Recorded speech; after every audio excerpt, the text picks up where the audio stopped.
Hello, ladies and gentlemen. Welcome to the Inspire Before We Expire show. I am your host, Terrell Sumter. Guys, I'm very grateful and thankful and graceful to see another day that's never a promise. Before we start today's show, guys, I just want us to take some time and I want us to close our eyes. I want us to breathe in, breathe out, breathe in, breathe out. And I just want us to take a moment. I want us to think about the time that we've really felt whole, that we felt great about ourselves and everything that was around us. Take a moment. Now I want us to open.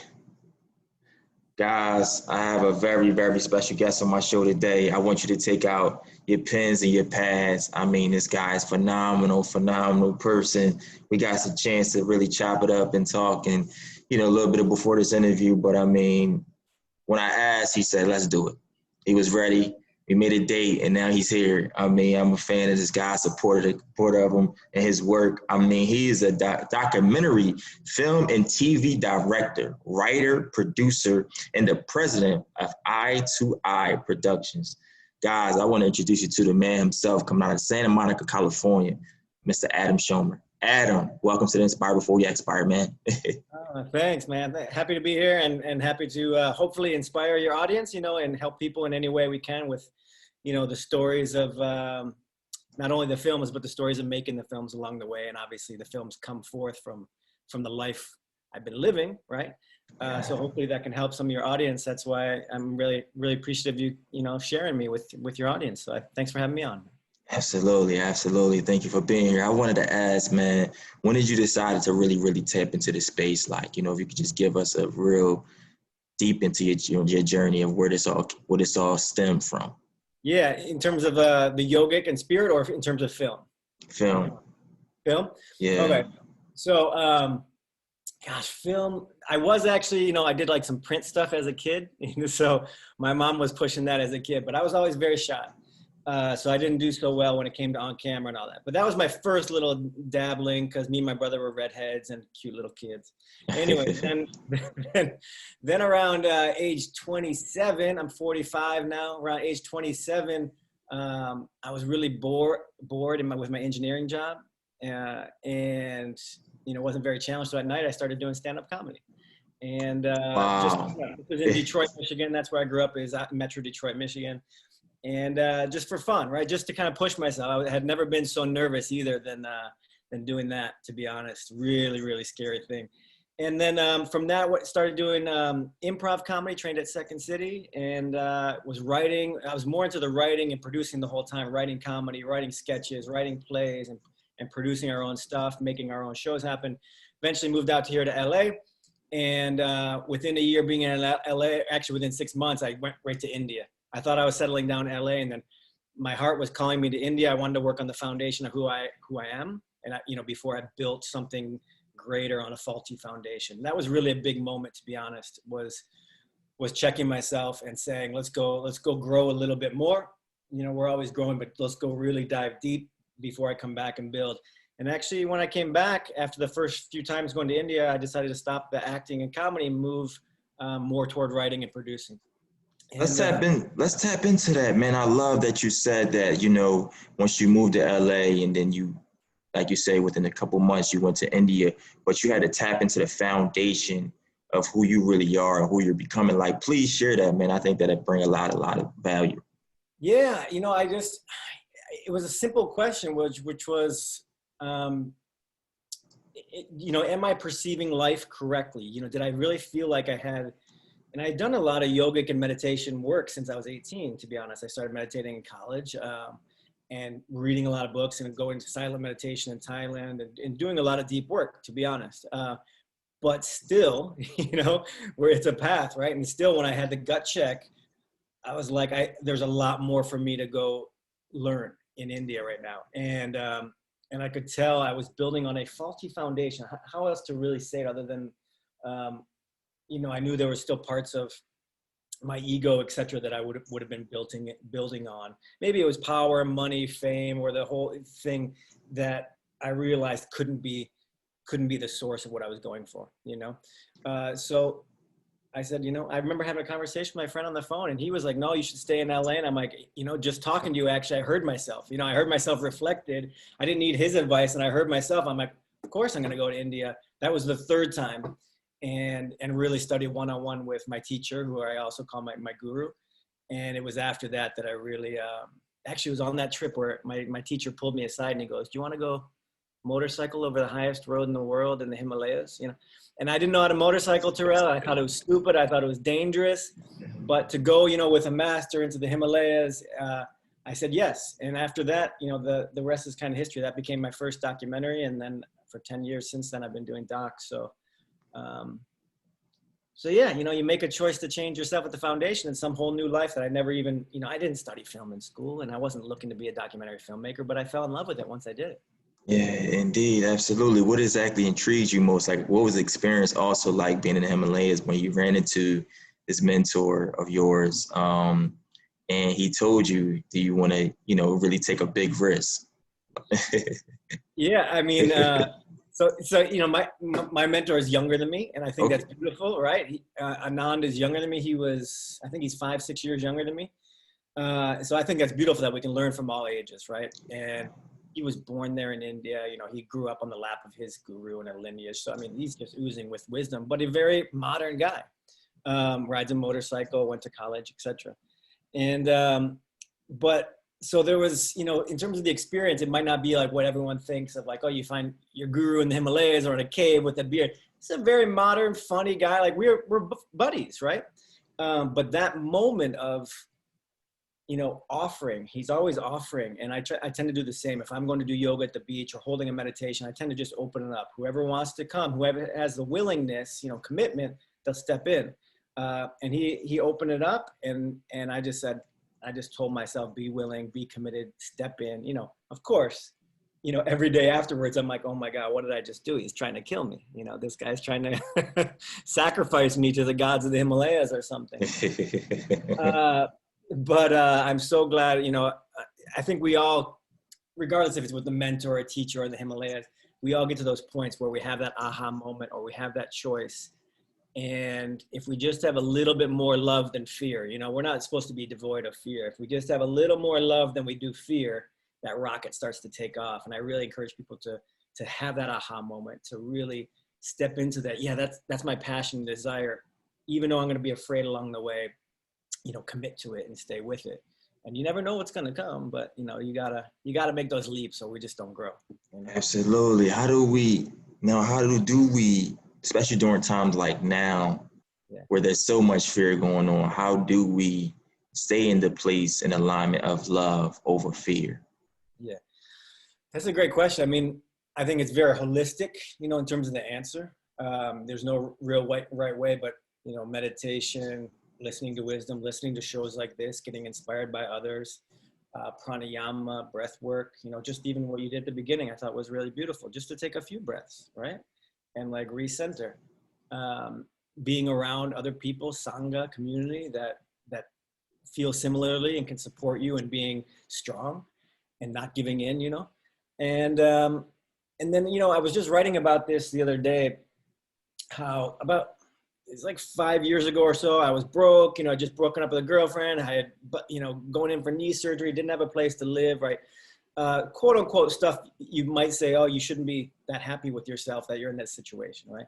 But I was determined to, no matter what the situation was to not judge myself, right? To still be happy with myself every day, to still love myself every day, as a commitment to, you know what, like that's my lesson right now. Even though on the outside it's not, there's no reason, quote unquote, to be happy, you know, or no reason to be like really positive or loving of the self in terms of what the world would say you need. I was going to do it anyway. And that was going to be my lesson right then. So of course I was looking for work and, you know, looking for a house and taking care of things, right? But the greater lesson that was going on, and this would be what I would say to people, is look at that deeper lesson that says, you know, even when things are tough in COVID right now, we might be struggling. Let's wake up every day and still like pat ourselves in the back. Let's still forgive ourselves. and let's still, for no reason at all, just be happy. I mean, for no reason, you know? Yeah. That's like, I think our right is that we can be happy for no reason, you know, even if, you know, our girlfriend's mad at us or our boyfriend's mad at us. You can still be happy when people don't like you. That's all right, you know? Yeah, indeed, absolutely. I love that, man. And I love that you include meditation and yoga in your everyday practices as well. And I know you say you did this back in, school, when you was going into university. So I wanted to ask, man, we know along the journey is not just peaches and cream. I wanted to ask, man, what do you feel like has been the biggest hardship that you've ever encountered? And how did you overcome? Yeah. I don't know. I mean, hardship versus maybe the most scary. Yeah, I can't say there was been like crazy hardships, but the scariest thing I did was that motorcycle ride. That first, when my teacher asked me to take that ride in the Himalayas, because it was 12 hours a day on a motorcycle of constant fear and constant. I shouldn't say constant fear. The fear was there, but the practice was there. But constant inundated with the road killer traffic in India. India, the rules are not the same, right? Motorcycles are small and the truck takes up the whole road and you get out of the way. And I was watching experienced riders get hit next to me. Like I watched people go down in my group 2 days in a row. And so I remember like crying but like a baby on the side of the road just from overwhelm. So I wouldn't necessarily call it hardship because we chose to go on this trip, so that's not hardship by any means. But in terms of one of the most challenging was facing death constantly every day during that trip. Even though we chose it, right, which is a different thing than hardship, it still led me to that surrender that I think sometimes hardship leads you to that surrender and letting go. And what I was talking about was being happy and loving yourself even amidst the craziness of life. So that's why I say no other hardships are coming to mind, maybe because I did so much yoga this morning and swam. I'm feeling so good. I can't remember the tough times. I don't know. What led you into the yoga? What really comes up, when was that moment, the first moment that you say, man, I'm gonna really get into this space? And then when you really started to feel a lot whole, you started to feel a lot of peace, you started to feel a lot of just joy and calm within, if you can really, really share with us, because I believe that'll help a lot. So much. I mean, look, in high school, I played soccer growing up, right? I was a big soccer fan before there was pro soccer here, which was really nice to not have pro soccer. So I was just playing it for the enjoyment. So there was never like I'm trying to get somewhere. Looking back, there was nothing like that. But I played soccer, but I was really feisty, kind of emotional Italian kid, so I was getting red cards, getting thrown out of games, and all my emotion could come out there. Angry. And then in college, I started meditating. Someone had a meditation tape, and I was like, yeah, let me get that. And that really, really, I mean, right away from moment one, I realized, wow, we can access this place of silence. We can access this place of peace, and to know that we have that power, that we can do that, and can be aware of our emotions rather than letting them control us. It's not like we're trying to get away from emotions or really this emptiness idea. That was really powerful for me. And as a soccer player, my game changed, and if anyone's wondering if, you get too peaceful and you can't be as competitive. No, it's totally the opposite. You're using all your resources and your energy for the game instead of wasting it on the emotion, and you're using other people's emotions against them now. On the other team, I was using their emotions against them, sucking them in to be angry at me, and then, making something of that while I was staying like the calm Zen warrior, if you will. So I was still as much of a badass. It was still crazy. So that was the first place I really realized that meditation really was applicable, on the sports field. And that was powerful. And I was the crazy guy with long hair and a goatee that was meditating in the goal before the game. And my friends thought I was ridiculous and hilarious. But my coach from my team, crazy enough story, I was at Cornell University, and my coach there, he ended up coaching the LA Galaxy pro soccer team, right? So when I came back from India, he called me up and he goes, you know, I remember you meditating and all that during, he's like, why don't you come teach the LA Galaxy some meditation, you know, because he remembered and he knew we were good and he knew like what it did for us and what it did for me as a player. And it's just fun when life loops around like that, you know, like whatever it was, like 15 years later. But so that was a real meditation. The other thing I want to say is that I remember clearly meditating once and then coming out of my room and going into my friends' rooms, and they had been smoking weed and playing video games, and the vibration, I felt like I was floating up here, right? So high up, and I felt like they were like here, and it was just super clear to me, like, what takes you where, you know? And meditation is putting you on an absolutely higher frequency, more aware frequency than we could ever do. Like nothing against it, right? It has its moments, it has its place, but it can't take you there. You know, it might open you up a little bit or might help ease somebody's pain, but it can't take you there. And that was really important for me to see, so that my life started to change away from drinking and away from smoking and more toward meditation. Indeed. And you stayed so consistent throughout the years with it, man. Yeah, absolutely. There's been blips and such, but you know, once I came to LA and then went to India, it even got really, really strong. So I mean, for the last 12 years, really, really strong. So I know on top of meditation and yoga, what else you feel like was a major shift along your journey that you feel like that not only helps you become who you are, but to help see people who they are and then what you can really, I'm gonna just leave it at that. Yeah, some major shifts. You know, one thing that always pops to mind is like, I mean, I remember like my mom just telling me to enjoy life, you know, like when I went away to school, like because people had committed suicide a lot and stressed out at that school and stuff like that. But anyway, she just said, hey, just, you know, enjoy yourself. And it's weird, like little words now and then when someone says, you know, don't worry, just enjoy it. And you take it to heart and say, okay. And, you know, oh yeah, maybe I can put away like the constant ambition and just enjoy it a little bit more. You know, my mom probably doesn't even remember saying that, you know, hey, just enjoy yourself, right? But it was important. And, you know, of course, that motorcycle trip was huge. And there was a moment, I would say, on that trip where we went and saw an oracle. So she like channels spirit, right? She's a Tibetan, like the Dalai Lama has an oracle that he'll consult with, right? So she channels spirit, and the oracle, we were there, and she just reminded me, she's like, look, you have a very good heart, you know, don't forget your heart. And that stuck with me because as I work through like my samskaras or my conditioning, you know, and my childhood conditioning and such like that, I start to see that, wow, that kid with that heart there also, you know, had to put up some walls in order to survive. And there is a really, really soft, beautiful heart there. And I keep just reminding myself of that. I know we're in this world where you got to kind of like fight a little bit, so to speak, you know, you got to look out, but my heart does want to be the leading factor.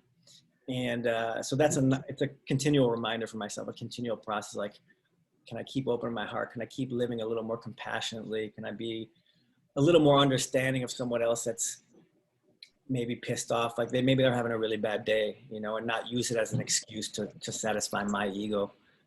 So that's, you know, the heart thing has been, it's kind of consistent, you know, how can I be more compassionate without losing my badass toughness, you know, and without just saying, oh, I'm living in a van, you know, going across country, like the hippie lifestyle, like be in society, but still be a very compassionate, loving person. This is what I'm always working on also. Absolutely. I think that's key in life. And you mentioned India a few times, man. What did you learn mostly from the teachings of that culture and your mentor and everybody there versus the American culture here? Wow. Yeah, right. Because we were talking a little bit about that.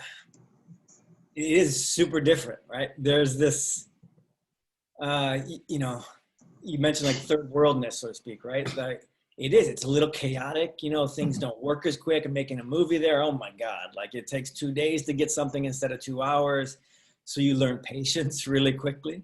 You learn to surrender very quickly. But then you see this other thing, which is like the joy and the reverence for time there. Oh my God, the reverence for time, because you see history, you know, you see 2,000-year-old buildings and you just don't see that as much like in Santa Monica. You know what I mean? Like you got nature, but it seems, I think that's one of the issues maybe with America is it's so new and we tend to forget our history so much. And you're just surrounded by this longevity that you feel a little bit smaller your lifetime. So India has that beautiful ability to make you feel part of something that's grander, meaning humanity, and connected to something beyond like your own little lifetime. But it's also really, really challenging when it comes to getting things done. And then America, it's a lot easier to get things done. But the challenge is to remember that you're connected in something, part of something. America keeps forcing you to be this independent individual, which I don't think is that healthy. I think we need a little bit more community. And again, this is why these kind of things are great. So, you and I can meet and connect, and your listeners can connect with some different voices. And so, yeah, that's what I see as like kind of the main thing is this real interesting connection to a greater humanity. And then India is also just full of the yoga teachings. I mean, it's just, the places you go, like you feel it. It really is true. Like you go to the Himalayas or you go to certain temples, this one temple in Haridwar, like you go in it and you're just like, holy cow, like you just feel energy hitting you. I mean, for me, not everybody, connects to the same places, but that place for me, I just feel energy just like loving me. And I had never had that kind of experience anywhere here in America, to be honest. That's amazing, man. I could just feel the energy from afar. And I know those who are listening can also as well. That's phenomenal, man. I never even been out the country, so I plan on visiting India someday, man, as well, and being able to experience the culture, share, inspire, uplift, give back any way I could. I think that's phenomenal that you got to really, really share that. For some young people that's listening right now who never even don't like to travel or do not like to get out their comfort zone or do not want to get in the space of, meditation or yoga, they feel like it won't help them. They've been angry most of their life and they just don't know what's next for them. What would you share with them right now, Adam? I think that's okay. I think we all like share underneath it all, we share a desire for liberation. I think we all share that no matter what. We want to be liberated. We want to be more free inside. So even if the certain technique called meditation or pranayama or another country isn't what's calling you, I think on some level we're all desiring a liberation. And that means in the material world, right? That means in the emotional world. That means in the community world. That means in our spirit. So, it all has to happen. So I would say like really honor that desire for liberation in you, and wherever it's taking you right now and you feel pulled to be liberated, go for that, work on that. If your intuition is saying, you want to be listening to podcasts and get inspiration like this, do that, but just know that that's how we're all connected. We do all share that desire for liberation. It doesn't have to be India. It doesn't have to be motorcycles. You know what I mean? Like that's somewhere we all, that's, America is supposedly founded on freedom, right? Supposedly it's gotten a little warped and it's been warped for a long time, but the true base, we do really desire an inner freedom, I think. So I would say start with that. And,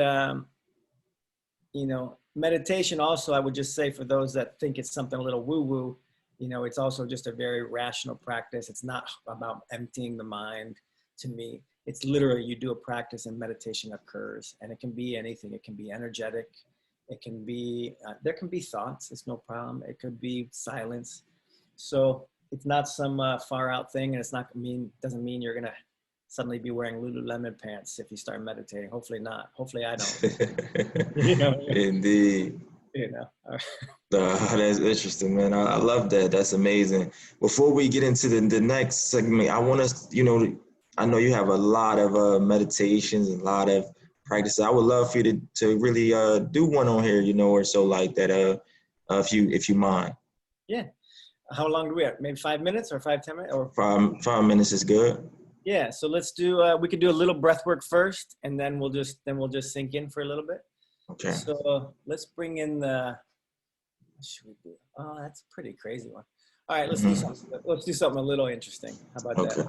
Okay. So it just came to me, but it's 8 inhales, right? Each time we inhale, we're gonna switch. So it'll go in through the nose, in through the mouth, in through the nose, in through the mouth, in through the nose, in through the mouth, in through the nose. So this really changes up the breath, right? So you can't keep thinking when you do this. So it'll stop anyone that has a lot of thoughts. This will stop. So you go in nose. So that's 8 little breaths. Then you pause at the third eye. And then you exhale the same way, alternating nose, mouth. Little pause. And then again, inhale the same way, alternating 8 times in. Then pause the breath. And then exhale. We'll keep this going for a couple minutes. Your own pace.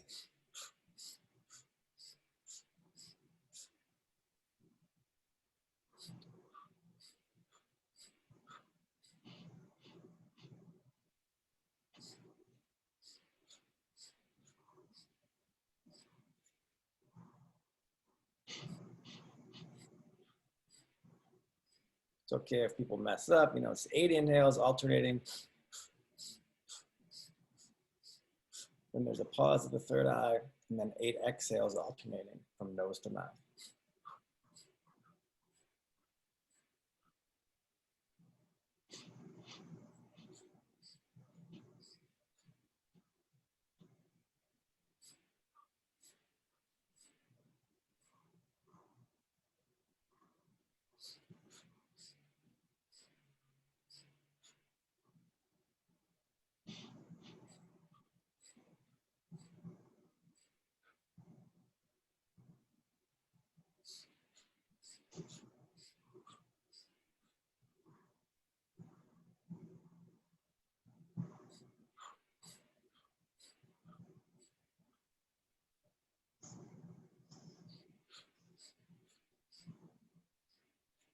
Just one more minute like this.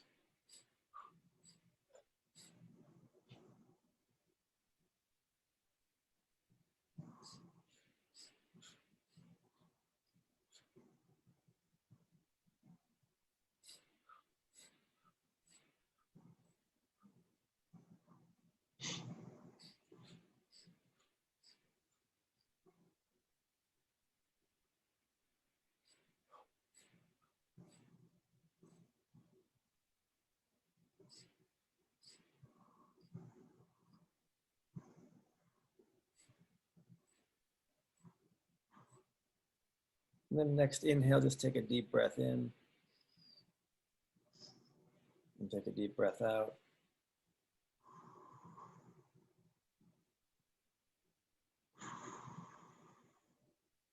And just notice the prana, notice the energy, the energetic body.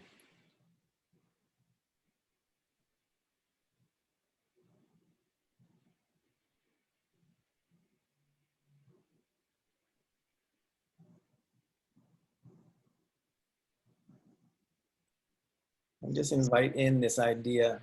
I find we can directly communicate, especially after pranayama, directly communicate with the body so easily. And just invite the idea, and can say it out loud, that the universe supports me, that I am loved. Universe supports me, that I am loved. Yeah, and then you breathe with that, and just really feel it. You know, embody it, feel it.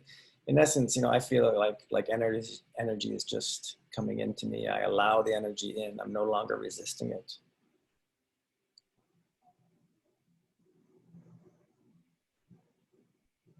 And then we say it again. The universe supports me.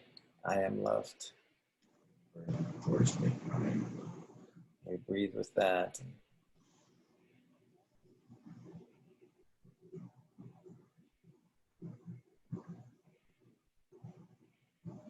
And again, we say the universe supports me. I am loved. Supports me. I am loved.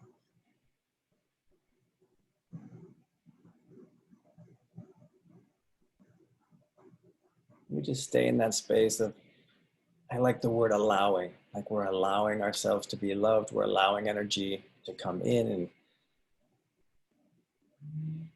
right, it doesn't matter what's going on, where we're at in our life, we're just allowing it, which to me is a form of self-love.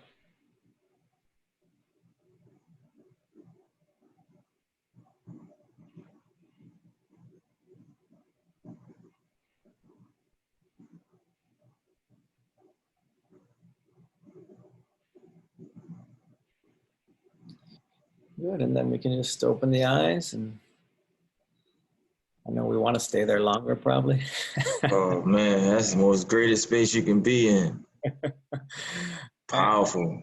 Powerful, quick, and power. We with the breath, we just, we're switching the mind off in some ways, from its normal patterns. And then when we're in that space, then reminding it of the truth, like, wow, we are really being filled with energy. It's like, oh, that's nice. Yeah, indeed. That's dope. I love that, man. That's it puts you so much in a space, like you say, of alignment and just quietness. Yes, yes. Yeah. It's I called, the love breath is called Shuka Shunya. I love that. That's phenomenal, man.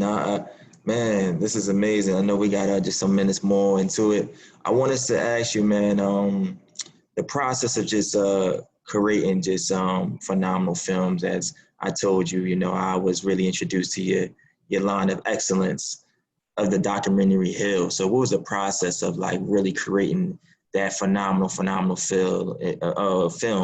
Yeah. Yeah, I love that movie. It's super impactful, right? People going through illness is happening all the time. And so Kelly Gores, who you see in the film, right? Kelly's on camera. It was her idea. She birthed the idea, and she brought me in then to help her produce it, right? So she knew I had a track record with conscious films and could help along every step of the way, right? And so the process, really, there was a lot of faith and trust, because Kelly, it wasn't like she came in with an outline. I was just really trusting her intuition. And that was also, a good challenge for me, being a director myself, to just trust somebody else's intuition and that it's all coming together. And we really got some amazing experts for that. That was kind of the thing I enjoyed most, was sitting one-on-one with Deepak Chopra, with Marianne Williamson, Greg Braden, who I came to really, Michael Beckwith. Michael Beckwith's become a good friend. Amazing. Yeah, and we filmed him again for the Heal Summit and the Heal Summit 2 that we did with Hay House. Those summits are, like full interviews, like the 21 full interviews that we didn't show in the film. So that experience was great, because, it's like, to me, a subset of the yogic world, right? The yogic world to me is everything. And then you got this subset called healing within that. And so I got to know a lot of these people that I wasn't that aware of. Bruce Lipton, I didn't know that much about. And Anthony William, I didn't know much about. So it was great. I got to see this really specific area of healing. And it opened me up to also like how much it's important to get help, on this journey. I think I was a little more independent, but when it comes to healing, I really saw the value of reaching out. I know you interviewed Patty Penn, right? Patty Penn, I've worked with Patty Penn a lot, personally. She's helped me tons. Rob Wergen, who's in the film, he's in the opening of the film. He's a channel of light. I've worked with him a lot.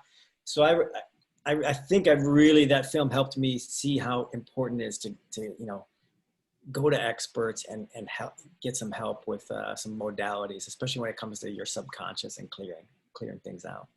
That's amazing. That's amazing. And it's actually a bestseller on iTunes, and I think that's phenomenal. It's also able to watch on Netflix too, right? Yep. It's on Netflix. It'll be on Netflix till end of January, and then we're gonna be on another platform. I can't say yet, but I was just about to ask similar question. I was about to ask, is there going to be a Hill 2? As of now, no Heal 2, but we are in development. We're developing an idea for a show and talking to networks about that. We'll see. That'd be very powerful, man. Honestly, I watch that all day versus a movie or something like that on some Netflix. I watch the series of Hill or something like that. It's just like what came up for me of watching it, man, was just seeing these people go through this and then sometimes fight it, but knowing that you have somebody there to help you through this process, to help you through your illness. Like Patty Penn's is phenomenal. Few other, a lot of everybody was just playing their part. The one guy, I forget his name, and he had the guy, he had him like, he was wrapped around him, and he helped this man, or so like that. And it looked kind of painful, but I'm like, man, this is what we need sometimes to help us see clearly, So I think that's phenomenal, man, and great work on that film as well. Thank you. Yeah, I mean, in Heal, Patty's working with Eva in the film, right? Yeah.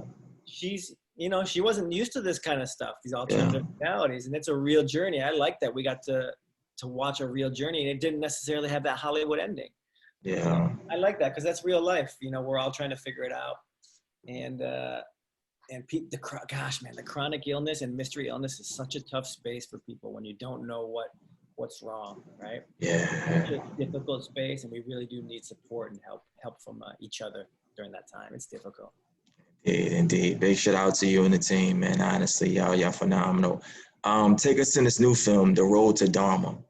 Yeah, The Road to Dharma. So, you know, I mentioned that first motorcycle trip way back. That was called The Highest Pass. That film did great. That was on Netflix back in the day. And so we said, let's take that idea and go back, but film a series. So this is a 10-episode series now, new people, new adventure to these 4 sacred sites in the Himalayas that all work on aspects of inner freedom. So the whole show is about freedom, but you get to travel with this kind of reality show of people that are facing life and death stakes on a beautiful adventure through the Himalayas. So The Road to Dharma is 10 episodes of, I would call, you know, binge-worthy, character-driven, but also spirit-driven content. Like, you walk out with wisdom of freedom. You walk out inspired. And that's like really my goal when it comes to media, is to be able to engage you and, you know, watch something that's beautiful and transports you and you're entertained, but also you walk out inspired, you know, that I can be a better person and I have some knowledge to take into my life. So The Road to Dharma is just, I love this show. It's what I think media could be. And it's available on iTunes, on Amazon, on YouTube for rental for $9.99. You can watch the whole 10-episode series, and I even made a course around it, like an online course. So for those that are loving the series, you can then go in and see the 10 chapters and really dig into the freedom, watch some of the footage that we didn't show in the series, get 10 meditations, kind of like we were doing there with pranayamas. So that course is, we actually just put it on special for the next 2 months. So you can find all of it at roadtodharma.com. That's my only pitch, roadtodharma.com. I don't want to be too salesy, but I just love that. I love that series. I love the course. It helps people. So I really want to share it, and I appreciate you asking about it. Absolutely. I wanted to ask, what did you learn mostly from this film versus The Highest Pass, as you said that? So what came up most different and just like really just put you in this whole elevated space? Yeah, you know, The Highest Pass was really a coming of age, you know, and so The Road to Dharma became just a continual practice of that. But what did I really learn? It's big, but in episode 9 and 10, you'll see I almost die, and not in a motorcycle fashion either. So it's kind of ironic that the way that I almost die. But that really taught me, that experience, without giving a spoiler alert away, taught me not to pick up on the fears of other people, right? We have our own fears inside us, but then often it gets amplified when someone else maybe is showing the same fear or a little panic, and you latch onto it, right? And that probably, Terrell, is probably what's going on with COVID a lot too. You know, we feel a little fear or concern, but then we watch too much news or talk too much people and it gets amplified. So I really learned to be like a hawk with that and watch if I'm ever picking up somebody else's fear. Because look, we got enough on our own. We don't need to pick up other people. So that's what I learned through that process with more people in a bigger show and myself almost dying. And that's why I almost died, was because of that pattern. So it took me a while to realize, I mean, then and then for some years afterwards, seeing it play out in different areas. So, you know, this learning thing, right? We might get it, but then it starts refining itself over time. And I feel like now it's taken hold in my body and soul that I'm really careful with that. Yeah, I'm glad that you're here with us, man. You know, honestly, you overcame, and that's deep to share. You know, some people don't want to share certain deep moments like that, and that's why I give this space here. It's not my show. It's not a me show. This is a we show. You know, once you become you become family. So I think that's outstanding that you was able to grow through that experience or so like that. So 2021 coming in a couple months. Is it another film or anything else you're excited? Like any excited projects you're working on at this moment during this pandemic?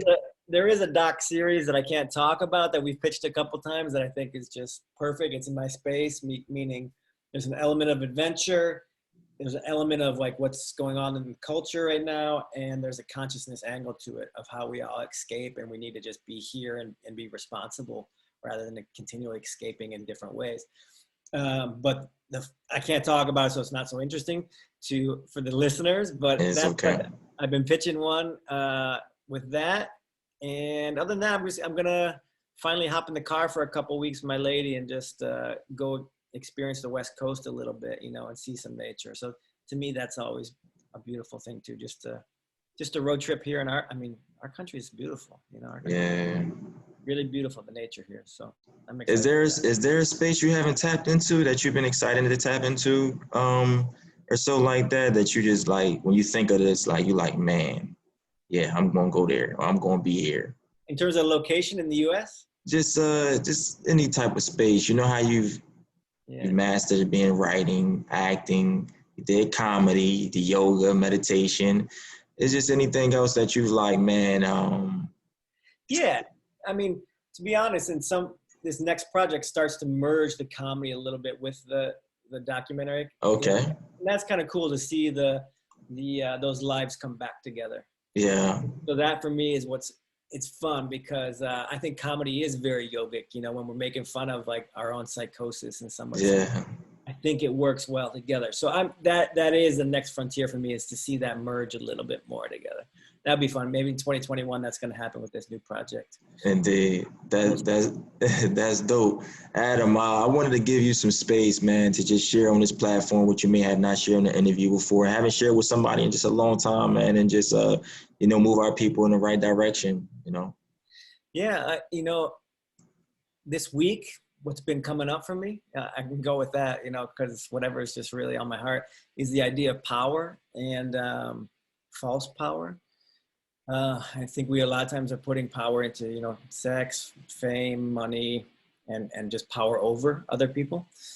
And I just feel like, we need to be very, very careful and I'm asking myself to be, I should say, very careful and very aware of where I'm not willing to let go of my perceived power. It could be just like I have a parking spot, right? And I don't want to like let it go, or some, my little piece of what I call my security.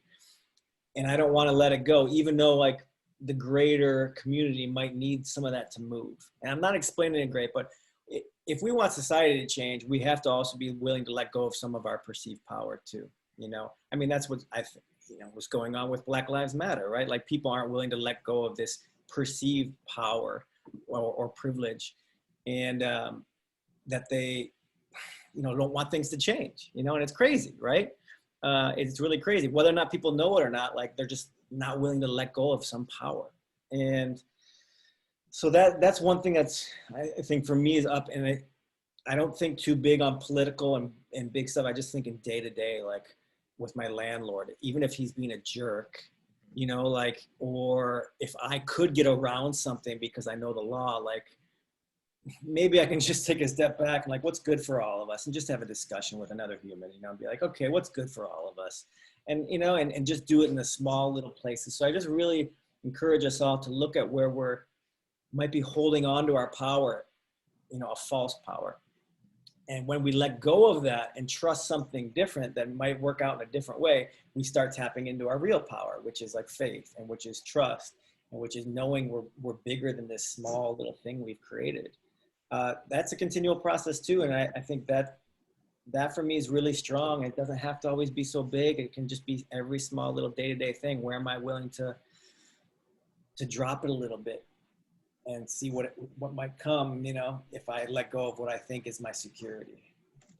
No, absolutely. I agree, man. There's a lot going on around the world. And like you say, even with the whole Black Lives Movement, I feel like, we all should be one or so like that. And then but it's a lot, and then it's the news that perceives it, and when, they kind of make it something else or so like that and make it even worse. And I feel like it takes for us as human, if me and you can get on to this interview and have a great conversation and just smile at the end of the conversation, and then see each other 5 years somewhere in India or Los Angeles or wherever it may be, and kind of say, you know, remember that time and moment where we officially met, man, and now we're doing some work or we're having lunch and we got some, you know, important projects to really do together, you know, so like that. I just think the universe has its way of working, and some people just don't want to surrender to that, man. They don't want to take their time. They don't want to listen. They don't want to learn and want to understand and implement. They don't want to take time to do things outside of the norm or the unknown or so like that. I wanted to ask you though, a message that you received maybe from a student or from a friend that they share with you how much you've impacted them positively, not only on the outside, but also on the inside. Tell us about that. Yeah, you know, I also, from my lineage in India, I initiate people into a meditation, right? It's a very sacred, like we spend a weekend. And so I've started doing that more even on Zoom now, right? So it could be people in Portugal that come on. We're doing another one in October. And so that's been really impactful to hear how people now finally have, okay, that's my daily practice now. It's foundational practice. There's no real choice. I'll do this meditation or that. No, I'm doing my meditation practice that I learned from this lineage. It's connected. And what I've heard from people is like, gosh, like it really does set my day, you know, in a certain way. And it really does stick with me through the day and helps me in that moment at 5 o'clock when I might be a little bit more of a dick, you know, and instead I'm not, I'm tapped in.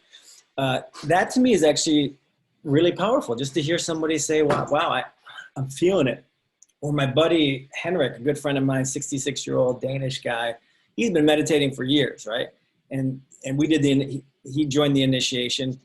And for him, even like, it's been meditating forever. He's like, you don't understand. It opened me up to this whole lineage of masters. I can feel them in me now. Wow.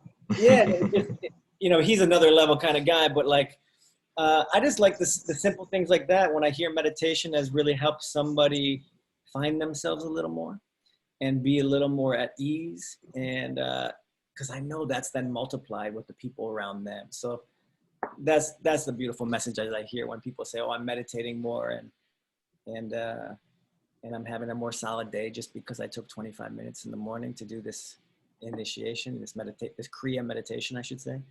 That's beautiful. Absolutely. I was just about to say that. That's beautiful.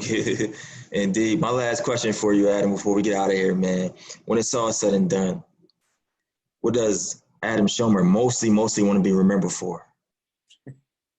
Hopefully like a kind, loving person. Hopefully. How about yourself? Wow. Switch it on me. Oh, man. How we get to know each other. You know? Yeah, indeed. Oh, man, I just say sincere, supportive, and giving. Oh, that's and understanding. yeah, nice. You know, I like when it was just turned on me like that. You know, I think that's amazing because we could say one and then we start going. It's like, man, when it's all said and done, it's like really leaving something bigger, leaving this world better than we found it. Right. Yeah. Towards the younger ones coming up, they can, yes, look up to guys like ourselves, but also follow in their footsteps, knowing they can also create their own as well. That's the beauty of it. Absolutely. Indeed.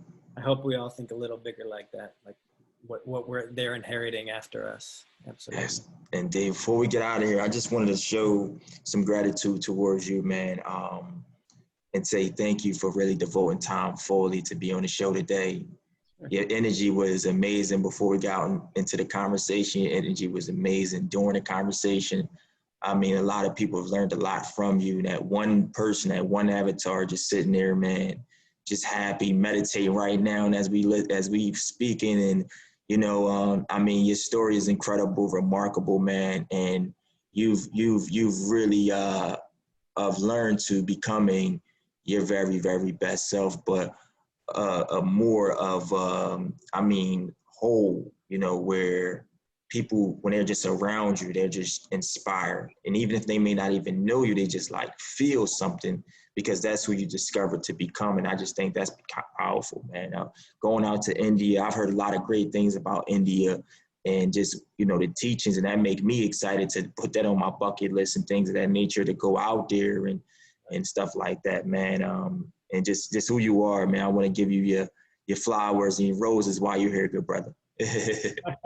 Thanks, Terrell. I appreciate it. I'm very grateful to talk with you and to meet you. And you know, people that can't go to India, you know, don't wait. Just watch the series, right? We'll take you to India through the Road to Dharma series. You'll feel like you're there. Don't wait for anything to be happy. That's what I would say to people. And I really appreciate you and what you're doing to help the younger generation, everybody around you. Thank you. Absolutely. If you could just leave us off with your social media, we'll get right out of here. Yeah, my social media, Instagram, I'm at I2I Productions. So it's letter I, number 2, letter I Productions. On Facebook, at The Highest Pass is where you can follow The Highest Pass and Road to Dharma. And yeah, my website, I would say right now, go to roadtodharma.com. That's what's hitting, that's what's up, and that's what people are loving. Roadtodharma.com is a good place to find what's going on. Absolutely awesome. There you have it, folks. I'm Terrell Sumter. That's my guy, Adam Schomer. This is the Inspire Before We Expire. Please leave us a review. Follow and support my guy's mission, man. He's doing some phenomenal things in the film, documentary space. He's also doing some phenomenal things in meditation and yoga as well. And just a natural, phenomenal person and humble leader. This is Inspire Before We Expire, and we're out.